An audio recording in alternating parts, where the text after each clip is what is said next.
కేంద్రంలోని బీజేపీ దర్యాప్తు సంస్థల్లో అడ్డుపెట్టుకుని రాజకీయ ప్రతీకారానికి దిగుతుందని ఎంపీ కావ్య అన్నారు. నేషనల్ హెరాల్డ్ కేసులో సోనియా గాంధీ, రాహుల్ గాంధీ పేర్లను ఛార్జ్షీట్లో పెట్టడాన్ని తీవ్రంగా ఖండిస్తున్నట్లు ఆమె వెల్లడించారు.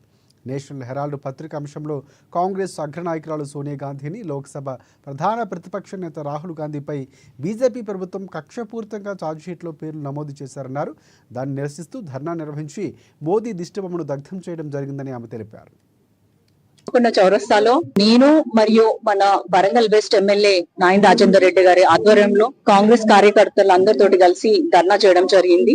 నేషనల్ హెరాల్డ్ కేసులో ఏదైతే సోనియా గాంధీ గారిని, రాహుల్ గాంధీ గారిని వాళ్ళ పేర్లు ఛార్జ్ షీట్ లో చేర్చడము అన్యాయం అని చెప్పేసి, ఇది ఒక పొలిటికల్ రివెంజ్, పొలిటికల్ గా వాళ్ళ ఇమేజ్ ని దెబ్బతీసే ఉద్దేశంతో నరేంద్ర మోడీ గారు, వారి మీడియా ఈ పనులు చేస్తున్నారని ప్రజలకు తెలిసే విధంగా మేము ఈ సమాచారాన్ని మరియు వారి యొక్క ఉద్దేశాన్ని ప్రజలకు చేరవేసే విధంగా ఈ రోజు ధర్నా చేయడం జరిగింది.